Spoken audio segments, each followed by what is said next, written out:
All right, everybody, we are back with another episode of Wealth for the Culture. It is your host, Ollie Brady. Hope everybody's doing good today, man. Hope everybody's doing well. So today, I love doing these solo episodes because, oftentimes we get to talk to other entrepreneurs, see how they're doing on their journeys of, financial freedom, making money, or what have you. But today, I wanted to kind of break down, the thing that is kind of the main reason I started this whole podcast to begin with. And that's just, the journey and how to attain financial freedom. So this episode is mainly going to be about the steps you need to take to create your own financial freedom for yourself because everybody can do it. And I'll give you plenty of examples of how you can do it and different scenarios how you can do it because not everybody's journey will be the same. I know you hear some people say that you need to decrease your expenses. Some people will tell you go make more money, while keeping those costs the same that you already have. People like myself will tell you go find other things outside of your 9 to 5 or whatever you do day to day and get something that'll pay for your expenses, whether it's, a property, some type of asset that'll cover your expenses every month. And then just grow that and scale it. So a lot of different ways you can go about this. I'm going to kind of break down as many different possibilities as I can think of. And some person I've done myself or know somebody that's done them. So I just want to have a set structure to help everybody else out because a lot of times that's the main problem. We'll hear like, oh, financial freedom this, go get financial freedom, go make money, do all these different things. And it's not organized and structured in a way that'll help you grasp the concept and, understand what you need to do step by step. And like I said, everybody's journey will be different on this. But for the general idea, I'm going to break down, what I think, you got to get money, then you buy income. And whatever that looks like to you, the goal is to have your income outweigh your outgoing expenses, things of that nature. So whatever's coming in needs to be more than what's going out.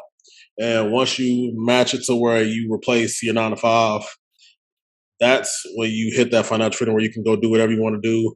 And having the residual income, in my opinion, is the best route to go. But some people, take other routes. So I'm gonna start breaking them down like this.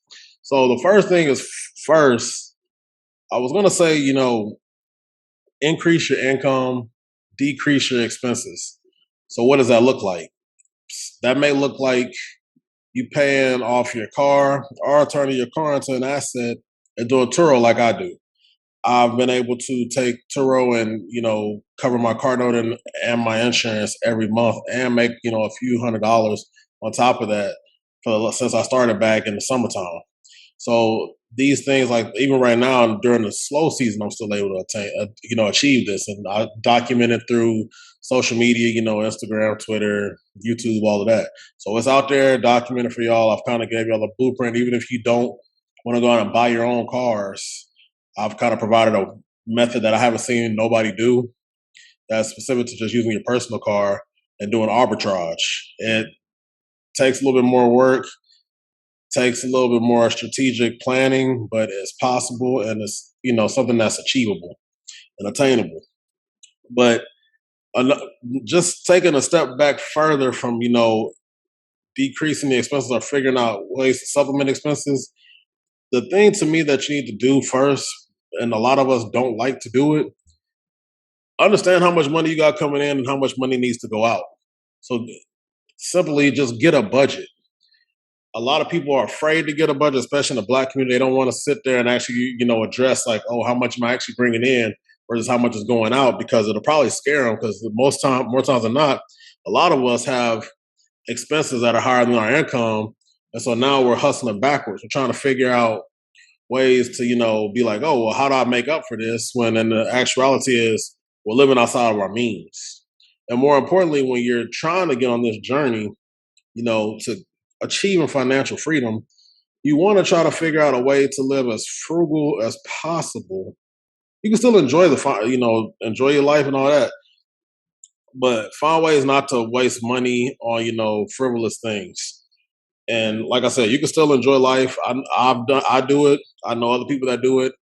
I'm more of a hybrid person. I believe in, increasing income, decreasing expenses.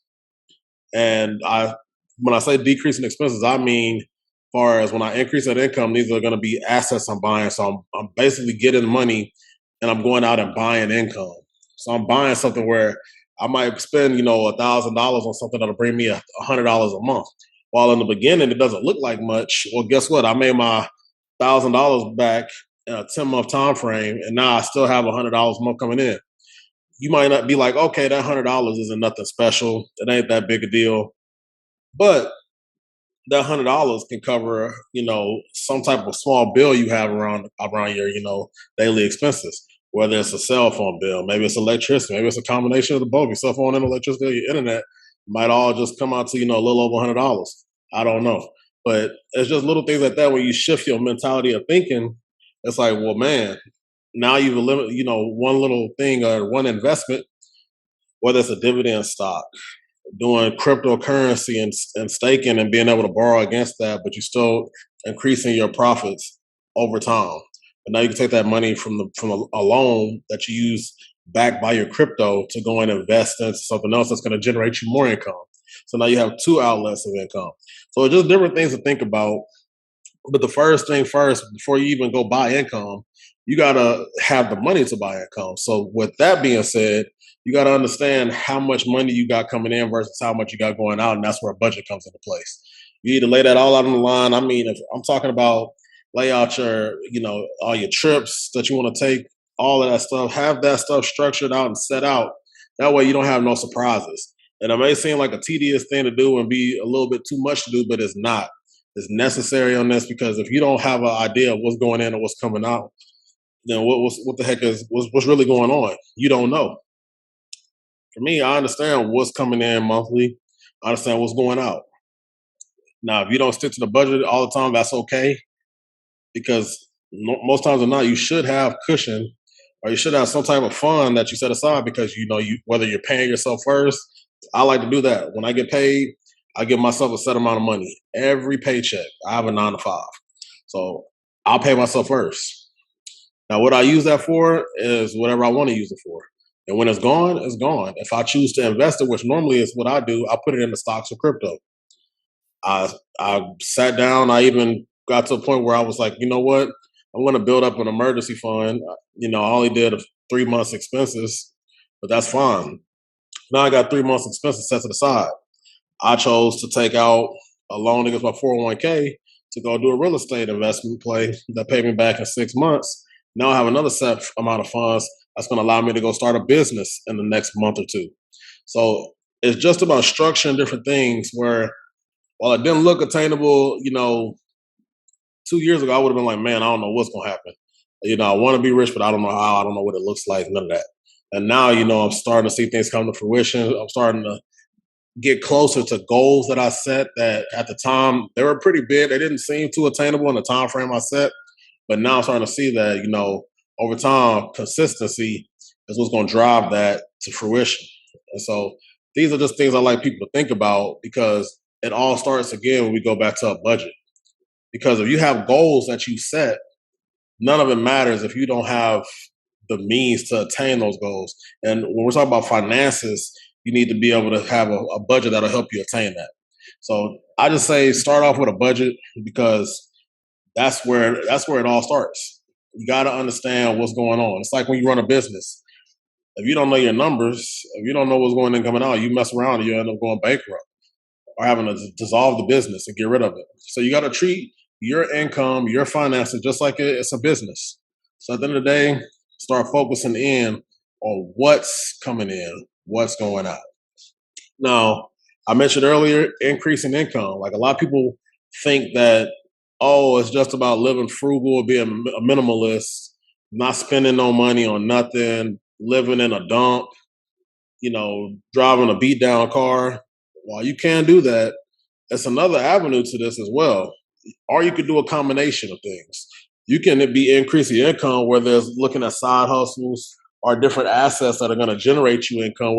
Like we mentioned before, dividend stocks, perhaps, right? Or whatever you want to choose to do. You might do Uber, just increasing the income. You might get a second job just for a temporary time being, so that you can grind it out and achieve a monetary goal. Boom. Now that can supplement an investment for you. Now you can quit the second job or whatever. Or you could get you a side hustle that you could eventually turn into a business that you can automate. It's all up to you. But at the end of the day, what you're doing is you're increasing the amount of money you have coming in every month. Now, what that's going to do is, for one, you still got 9 to 5 money. You still got that day job money. You haven't quit this day job yet. This is for the people out there that think, oh, I don't need a day job. Well, it's benefits to it. Whether it's real estate, it's a whole bunch of benefits having a job. So don't quit your job too early. It's okay to keep your job. While some people make it look cool to not have a job, don't get me wrong. We all wish we didn't have a job, but it's perks to it. And if the job isn't hindering what you got going on, and you're able to maintain that job and perform effectively, still be able to do what you want to do on the side, by all means, I would keep it as long as possible. I know a lot of people, especially in the tech industry, where they still working their 9 to 5 while investing, and they probably make more from investing than their 9 to 5 doing tech. I'm in a field where I get paid well. I work for a military defense contractor, so I get paid pretty well. I'm able to do the same. And what I've learned is that as I've started to increase my income with different side hustles and different business ventures on the side and investments that'll generate me money every month, I'm now able to use those to decrease my expenses. So now I have a free check that I'm getting every 2 weeks from work that I can deploy into investments. And now this is compound. So now once you have this compound, it allows your investment profits to exponentially grow. Why? Because I can put more money in, I can afford to take more risk.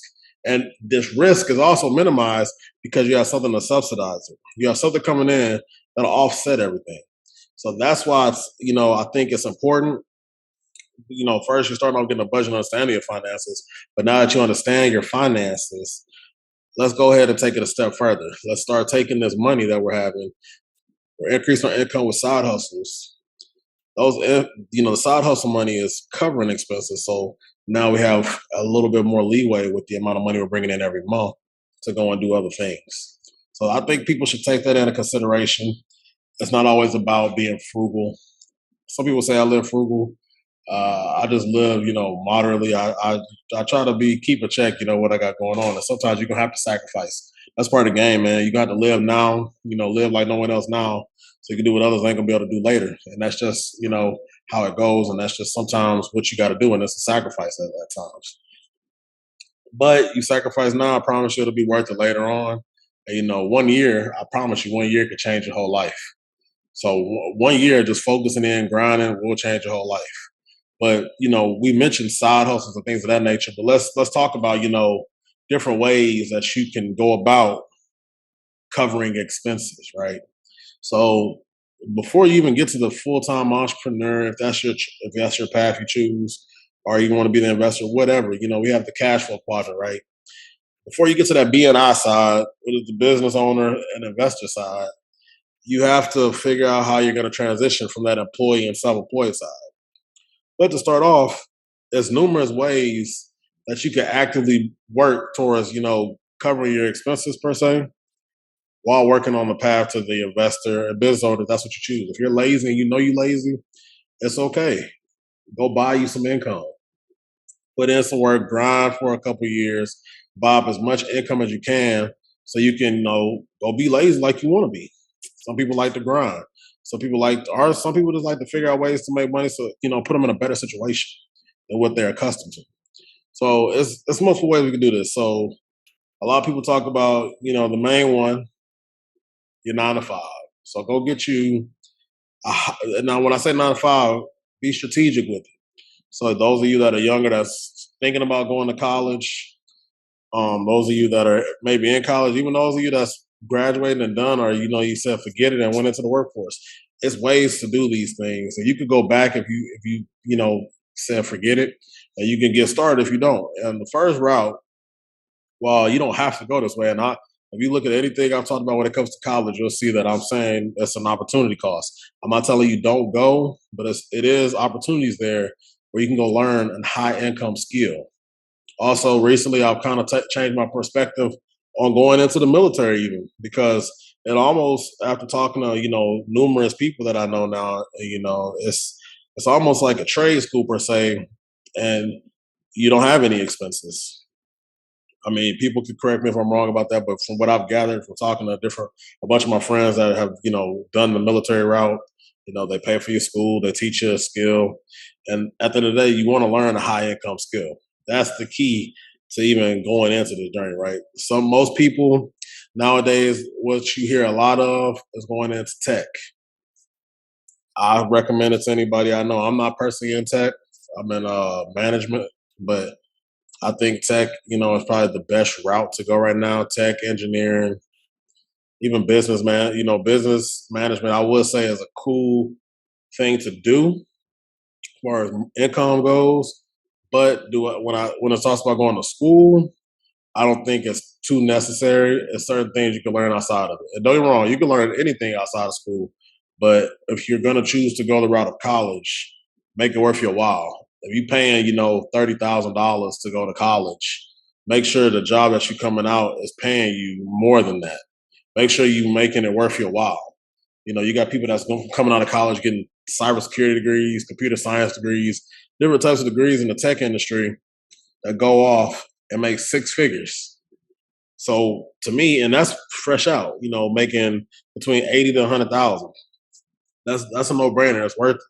So I don't want people to just, have this negative connotation of college.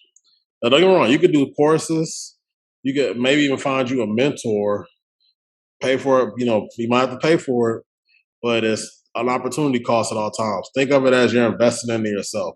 At this point in time, whatever you do when it comes to generating a high income skill, again, start on this financial freedom journey, and it starts with getting income. You're gonna have to figure out a way to, whatever you're putting in, whether it's money, time, whatever, you're compensated correctly. And it's worth the sacrifice or it's worth whatever. So I just want people to understand, high income skills is where it's at, man. Don't let nobody tell you otherwise. At times, granted, I have a good paying job now, but it was a struggle to get to this point over the last few years. I'm grateful that I'm at this point, but I wish I stuck to some of the things. Like I started off as an engineering major. I wish I'd have stuck with it, but I did football. So you also have to weigh your situations. And it's not to say that it's not possible, but you really have to focus in. So just take that into consideration as well. Now, when we start talking about eliminating expenses, there's different routes you can go. Like I know people that let's start talking about eliminating your biggest expense, right? Your rent. Living, wherever you live, more times than not, your rent or mortgage or whatever is going to be your most expensive. It's going to be the most expensive cost you have, right? So, what a lot of people will tend to do is, and I'm guilty of this. I did it myself. So, learn from my mistake, and I'm trying to correct that now and find me a property. And the reason I want to find a property is so I can house hack. And house hacking essentially is you going living somewhere, whether the most common thing you see is like a place like a duplex, a multifamily unit, right? Go get you a property, make it a multifamily. Well, while you live in one unit, let's say it's a duplex, you're living that one side of the duplex, you'll rent out the other side. The other side will generate enough money to cover your expenses or pretty much wipe them away. You know what I mean? It'll either cover all the mortgage or it'll get damn close. And by doing that, now you have the leeway to take whatever the mortgage payment is and do one or two things. You can either use it to start a business, or you could go take it and use it to invest in an asset that's going to generate you income. And understand, just because you buy an asset and it's supposed to generate you income doesn't mean there is no risk attached to it. Understand that it does take time for you to get an ROI because you still have to get to a break even point. So you might put some money in, and it might take 12 months, before you break even. But after that, it'll be worth it because now you're generating income every month. So understand that as well when you go into these different routes of trying to, make money. But I think house hacking is the best way to go about eliminating your rent, mortgage, whatever you want to phrase it as. To me, that's a no brainer. Now, second most expensive thing that you're going to have more times than not, unless you have a paid off vehicle, is your car note and your car insurance. So, in my mind, what I chose to do is Well, let me do Turo. So now I'm not paying for the vehicle or the car note. I mean the car note or the car insurance, right? But also I might make a couple $100 extra on top of that a month. Now, what can you do with that couple $100? Well, you could break that down and put some towards investing, right? You might want to keep some for maintenance, taxes, etc. But you could take little bits here and there. You could do one or two things. You could use it to cover an expense or invest. And more times than not, since your rent is already covered, guess what? You got more than enough money you could use. You can use that to cover expenses, or you can invest. And I would say invest. Go ahead and sacrifice as soon as possible and put as much of your money as you can. If you can get 70% of your income that you got coming in into investing, do it. It's gonna suck at first. Let me tell you something. Honestly, in a 3 years, 4 years, really, I'll say 5 years, it will be ridiculous how much money you've accumulated in assets. So I would just say start now, and no matter what age you are, you could be 42, you could be freaking 22, you could be, 16, 17. Start. The earlier you start, it's just the better because you got more time. Time is on your side. And, it's a thing. You can't time anything anyways. It's just about having exposure to them for a certain duration, whether you want to invest in watches, stocks, crypto, whatever. You want to go buy properties, you want to go flip houses, however you want to go about building up your capital so that you could go get that financial freedom that you're looking to attain. So that's just another thing I think of when I think of eliminating expense. And Turo, you can learn. I got YouTube videos on it. I've spoken with numerous people that are in the Turo space. I've spoken with people that have done the house hacking route as well. So if you want to tune in to past episodes, by all means, check them out. Tune in, listen, take notes, because people drop you the game for free in these episodes. Or you can go pay for a course and learn it that way. And I don't have nothing against paying for courses, man. Paying for courses, it gets you a structured, organized thing. Organization is key. That's what you're paying for. So you don't have to spend all these hours. You're cutting time so you get an organized structure of how to go attain XYZ. So that's my suggestion. I have a couple guys, my guy Brian, Marlon, Pushman, Mitch, few people, my guy Stefan, Marquardt. All these people are in the Turo space, killing it. They've helped me out, and I'm running it up. So I just say, I say that to say, go take a chance on yourself and invest in yourself, right? And so it's just these type of things, right? So we start talking about investing. You might want to go a different route and pay off all your debt. Which, don't get me wrong, that's not a bad idea. Me personally, debt is super cheap right now, so I take advantage of that. And everybody's different. And that's not to say that you can't pay down your debt while also investing. You could do them both at the same time. A lot of people don't have that understanding, right? They'll go and pay off all their debt, and then boom, then they'll start working on it. Well, you could have done it simultaneously. It might take a little bit longer, but now you have exposure to the investing aspect, as well as you're also paying off the debt, which is increasing your net worth. So these are just things I need people to understand, because there's multiple ways to do things. If you're a Dave Ramsey fan, well, I mean, good luck. I mean, but I don't really subscribe to it. I mean, I used to think it's, I think his debt avalanche, debt snowball methodology is great, but it's a lot of things he mentions with debt and where it's concerned where I don't agree. So, and I think you could do a combination of things. So I would say, if you are a Dave Ramsey person, look at a different route as well. Take in all accounts of ways to eliminate debt, make money. That's just my 2 cents. Being somebody that's kind of, I've read the books that he has, Total Money Makeover, and all of that. So just take that into consideration before you get going on your gun ho. Like, this is how I'm doing it. Be open to different suggestions, right? That don't mean you got to do them, but just be open to them so you can understand all your options out there.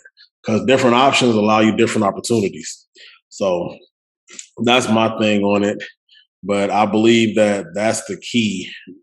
Start investing. If you go this route step by step, I would break it down into 3 different levels, right? You got level one is all about figuring out a way to cover the expenses you have while increasing your income, right? And whatever that looks like to you, make it to where you can automate it. So to me, house hacking and Turo is an automatic given that you have to do. And you can automate Turo. Same way you can automate anything else. Just takes a little bit of thought and putting a plan together. So if you have assets, right, or if you have what you people deem as a liability that you could turn into an asset, boom, there you go. Now you've eliminated an expense with an asset.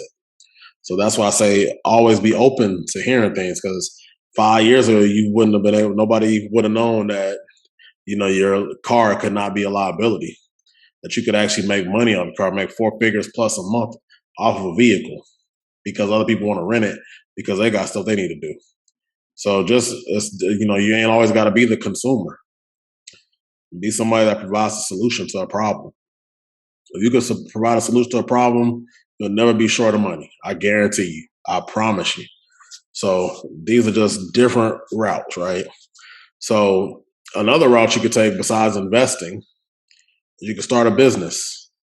I brought on Alex on here. I brought on so many different people, man. Annalisa, Marlon, got my guy Devin I brought on here. I brought on so many different entrepreneurs, man, that they literally started businesses, and those businesses allow them to live, a financially free life. And some of them still have their 9 to 5s. Some don't. They walked away from their 9 to 5s to be full-time entrepreneurs. So starting a business is also a different route you can go. But again, it all goes back. And if none of y'all read this book, to me, it's the best book to get started into this world, right? Cash Flow Quadrant by Robert Kiyosaki. Like, a lot of people talk about Rich Dad, Poor Dad. Great book as well. But Cash Flow Quadrant is what's going to help your mentality shift, right? So I think everybody should go check that book out. It'll break down the 4 different quadrants, which is employed, self-employed, business owner, and investor. And the goal is to shift from the left side of the quadrant, which is the self-employed and employee, to the right side of the quadrant, which is the business owner and investor. So that's the goal. And that's how you attain financial freedom. And that's how you live a financially free life. So just check that book out. That to me is what helped me get a better grasp on things after I read that book. Like Rich Dad Poor Dad as well. It's a whole bunch of books that are great, but that book in particular helped me out quite a bit. So I say check that out. But now I want to break it down and go into talk about the business, starting the business aspect, right? And we talked about different ways you could do the income thing, whether it's one that you want to go to college or learn or a boot camp or whatever and learn a high income skill. You want to go the route of how, using assets to cover expenses, house hacking, Turo, even if you want to do Airbnb perhaps, whatever route you want to go. If you want to do investing with dividend stocks in general, and just buy and hold crypto, whatever you want to do with that route. Or my thing would be start a business. There's numerous people out here starting business, man. So I know it's possible to start a business and bring in 6 figures in a year. I've seen too many people around me do it. And that's why I've decided that I'm going to go take the leap of faith and bet on myself and, go about starting a business myself.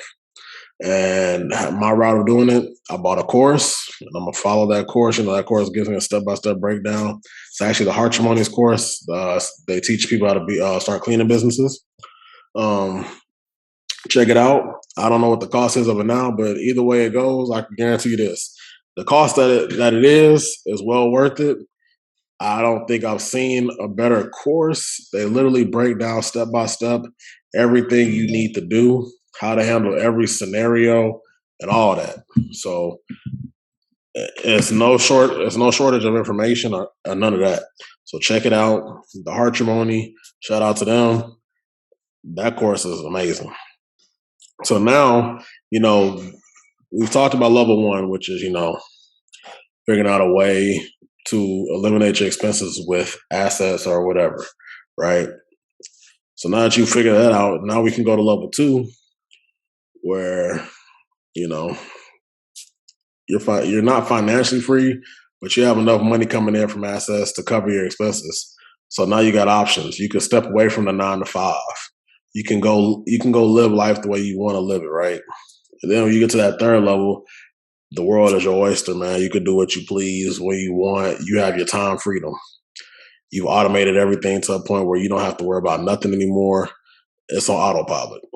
So you're at that level 2 stage, you're starting to get that shift, right? You might have quit your job. You might have even got it to a point where the monthly income you have is well over your expenses. So now you can start buying income.